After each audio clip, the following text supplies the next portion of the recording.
થઈ ગયું રેકોર્ડિંગ એમાં? Yeah, start થઈ ગયું 4, 5, 6. બરાબર સર. ગુજરાતી ભાષાના લબ્ધ પ્રતિષ્ઠ સર્જક મનુભાઈ પંચોળી દર્શક એમની એક અત્યંત પ્રસિદ્ધ કૃતિ ઝેર તો પીધા છે જાણી જાણીનો પરિચય આજે આપણે કેળવીએ. શ્રી મનુભાઈ પંચોળીનું ઉપનામ દર્શક છે. તેઓ ખૂબ સારા વિચારક હતા.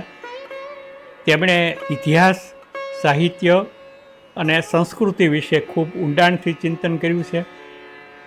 તેઓ ગાંધી વિચાર સાથે જોડાયેલા હતા. સત્યાગ્રહમાં, આઝાદીના આંદોલનમાં એમણે સક્રિય ભૂમિકા અદા કરી હતી. આપણી ગુજરાતની વિધાનસભાના પણ સભ્ય હતા. કેટલોક સમય પ્રધાન પણ હતા. અને એમણે ભાવનગરના જિલ્લામાં લોકભારતી નામની એક બહુ જ પ્રતિષ્ઠિત શિક્ષણ સંસ્થા જે આજે પણ કામ કરે છે એની સ્થાપના કરી હતી. એમની અનેક કૃતિઓ છે, નાટકો પણ છે અને એમની ત્રણેક કૃતિઓને ખાસ યાદ કરવામાં આવે છે. એમાં એક છે સોક્રેટિસ.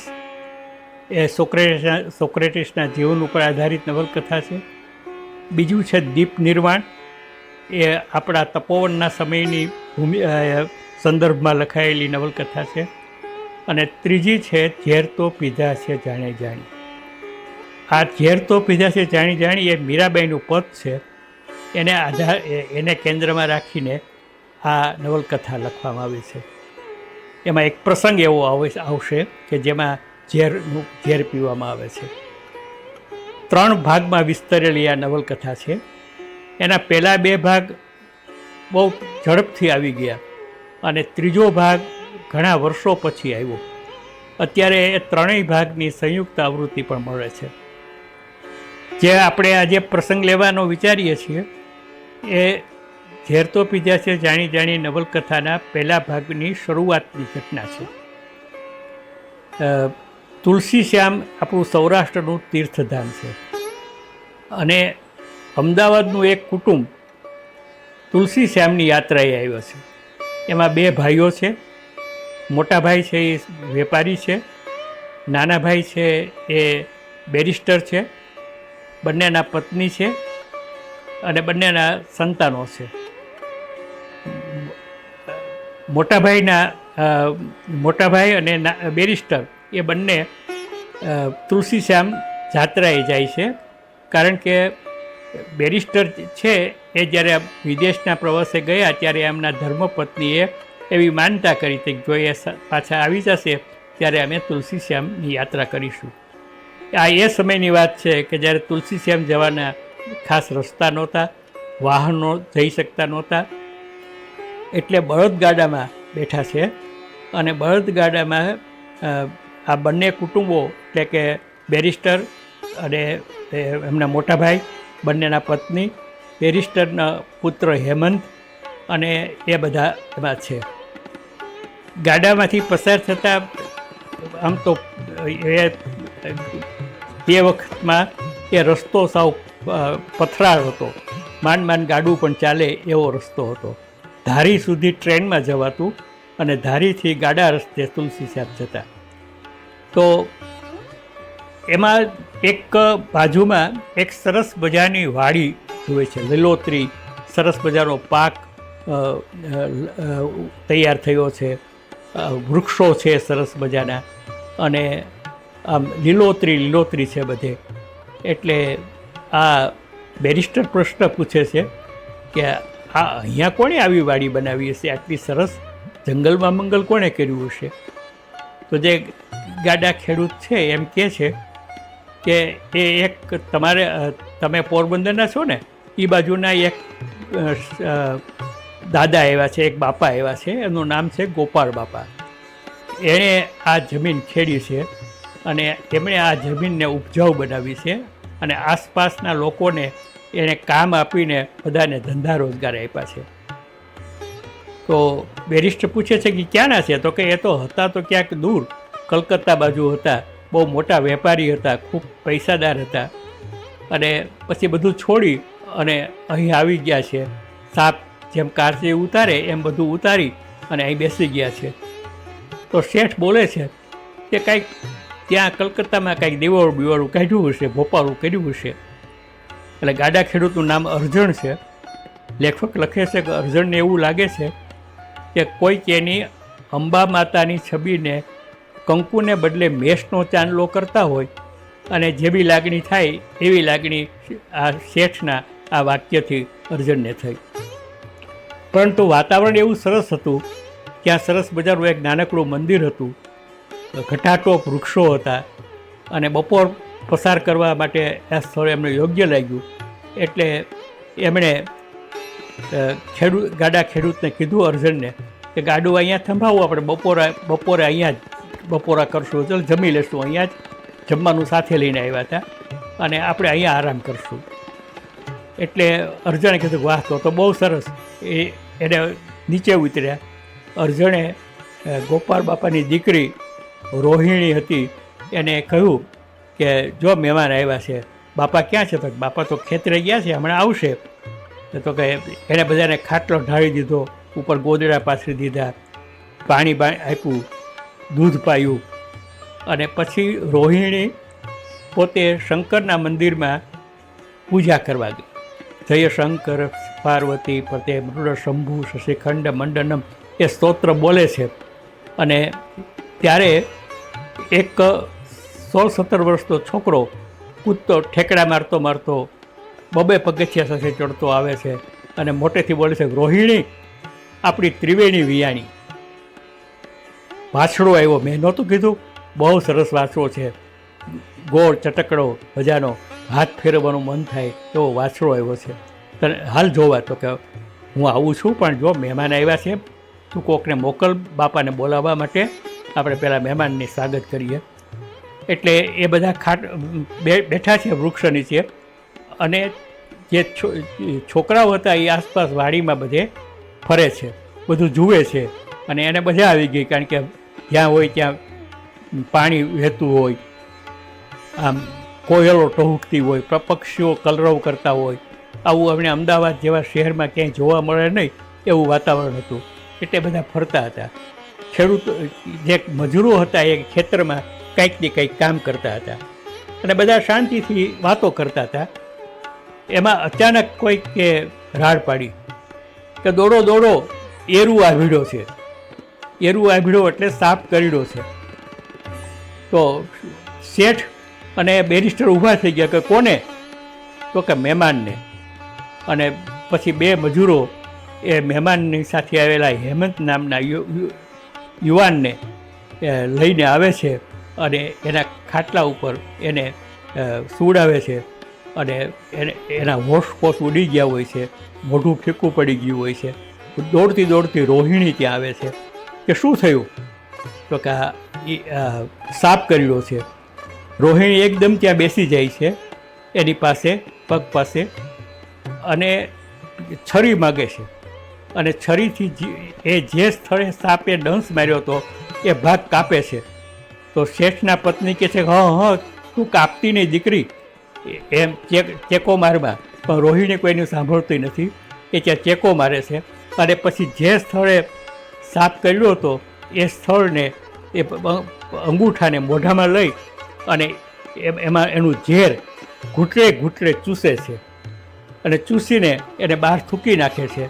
3-4 વખત એ રીતે થૂકે છે અને જે શેઠ અને બેરિસ્ટર એમ બોલે છે, હે બેન તું રવા દે, ક્યાંક તને ઝેર ચડશે. પણ રોહિણી કોઈનું સાંભળતી નથી.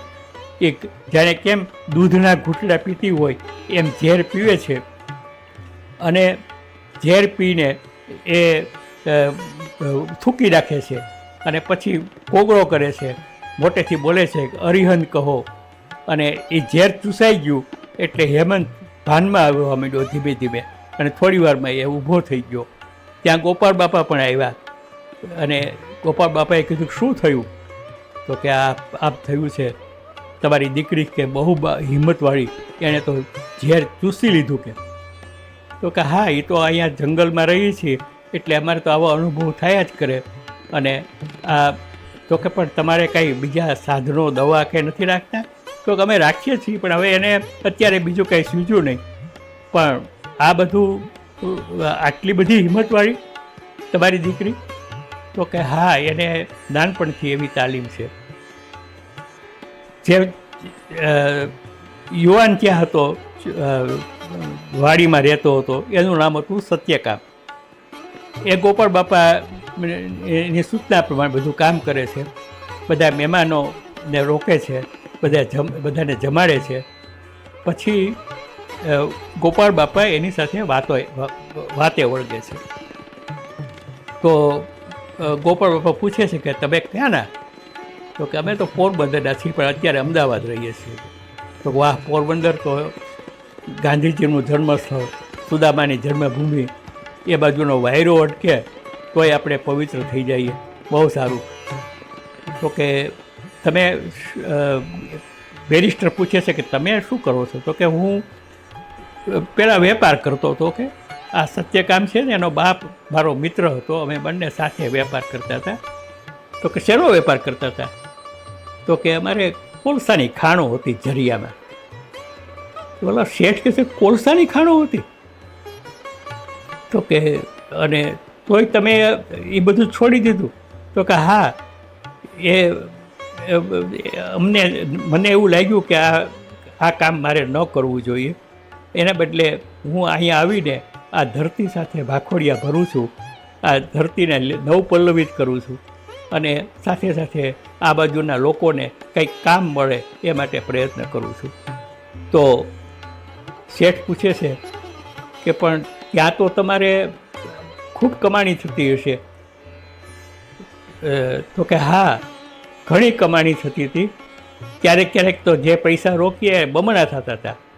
તો શેઠની આંખ ફાટી જતી. હે, તો તમે એ બધું છોડીને આવતા રહ્યા? તો કે હા, કોલસાની ખાણમાં કામ કરતા મજૂરોના પરસેવા, અકસ્માત થતાં મરતા મજૂરો અને ગરમીમાં શેકાતા સ્ત્રી પુરુષો, એના પસીના, એની દુર્ગંધથી હું ત્રાસી ગયો હતો. અને મને એમ લાગ્યું કે હું પાપનો ભાગીદાર બનું છું. એટલે સત્યકામના બાપને પણ આવો જ વિચાર આવ્યો હતો. એણે બધી મૂડી મને સોંપી દીધી એમના અવસાન વખતે, અને એ બધી મૂડી લઈ અને હું અહીંયા આવ્યો છું અને અહીંયા આ કામ કરું છું.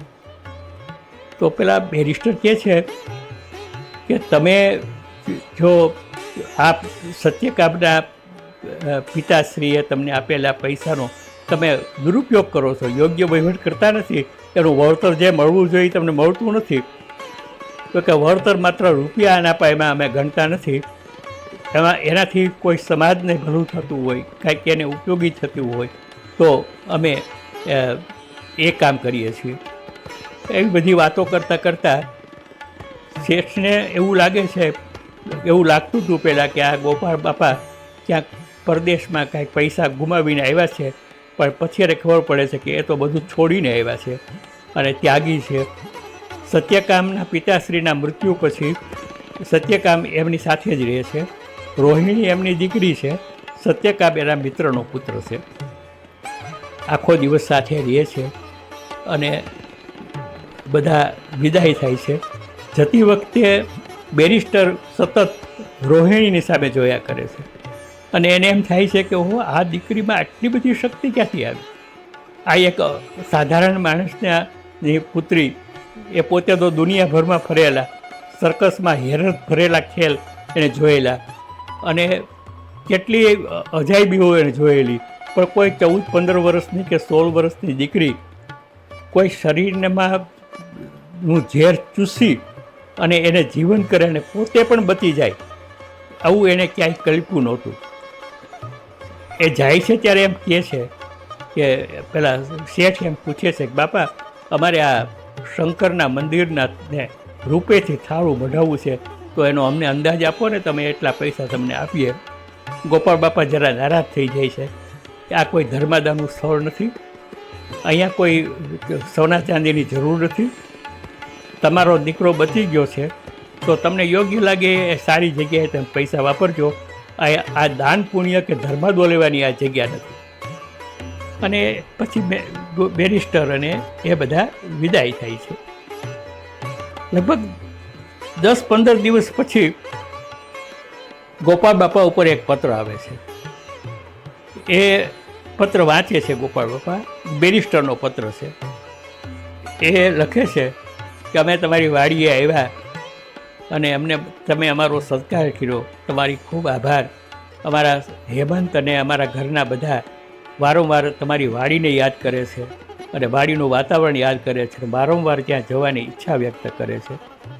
પણ મને તો સૌથી વધુ ગમ્યું કે તમે એક એવા વિચાર લઈને બેઠા છો કે ઘરમાં સંપત્તિ આવે તો એને વાપરી નાખવી, પૈસાને રાખી મૂકવા નહીં, પૈસાનો ઉપયોગ કરવો. પાણી બાઢે નાવ में, घर में बाढ़े दाम, दोनों हाथ उलेचिए यही सज्जन का काम. એટલે કબીર સાહેબનું પદ છે કે હોડીમાં આપણે બેઠા હોઈએ અને એમાં પાણી ભરાવા માંડે તો પાણી જો વધારે ભરાય તો હોડી ડૂબી જાય, એટલે પાણી ઉલેચવું પડે. અને એ જ રીતે ઘરમાં વધારે પડતો પૈસો આવે તો એને વાપરી નાખવો જોઈએ, નહીંતર એ આપણને ડૂબાડે. મને તમારી એક ફિલસૂફી બહુ ગમી ગઈ છે અને મને ખૂબ આનંદ થયો. અને એક વધારાની વાત કરું, હેમંતને રોહિણીએ બચાવ્યો છે અને રોહિણીએ એનું ઝેર પીધું છે. એટલે મારી એક ઈચ્છા છે કે જ્યારે પણ તમે રોહિણીના લગ્નનો કે વેવિશાળનો વિચાર કરો ત્યારે અમને યાદ કરશો. હેમંતની સાથે એની જોડું જામે એમ છે તો તમે અમને યાદ કરશો એવી વિનંતી છે. એવો પત્ર લખ્યો. ગોપાળ બાપાએ સામે જવાબ લખ્યો કે શેઠશ્રી, અને એનું નામ લખ્યું બેરિસ્ટર નામ. આપનો પત્ર મળ્યો છે, મને બહુ આનંદ થયો. તમને મારી વાત સમજાણી એ માટે મને આનંદ થયો. બાકી રોહિણી વિશે આપે લખ્યું છે તો એનું નિશ્ચિત જે સ્થળે થયું છે એ ભાગ્યમાં જે વિધાતાએ નિર્માયું છે એ જો નહીં થાય તો હું ચોક્કસ તમારો વિચાર કરીશ. બાકી એક વાત નિશ્ચિત છે કે રોહિણી પૈસા વિનાના માણસને વરસે, પણ માણસાઈ વિનાના પુરુષને એ માણસાઈ વિનાના પૈસાને એ વરસે નહીં. જેનામાં માણસાઈ હશે એની સાથે જ રોહિણી પરણશે. તમને તમારી ભાવના ઊંચી છે તો તમને રોહિણી કરતાં પણ વધુ સારી કન્યા મળશે. તમને સૌને શુભેચ્છા. આ પત્ર એણે સત્યકામને આપ્યો કે જ્યાં આ પત્ર તું રવાના કરી આવ. સત્યકામે પત્ર વાંચ્યો અને પત્ર બંધ કરીને એ પત્ર રવાના કર્યો. અહીંયા આ પ્રસંગ પૂરો થાય છે. આખી નવલકથા એ સત્યકામ અને રોહિણી સાથેના સંબંધોથી ભરેલી છે. સત્યકામ આંતરરાષ્ટ્રીય પાત્ર બની જાય છે અને આખા વિશ્વની બીજા વિશ્વ વખતની રાજકીય પરિસ્થિતિ અને એનું વિશ્લેષણ પણ આમાં આવે છે.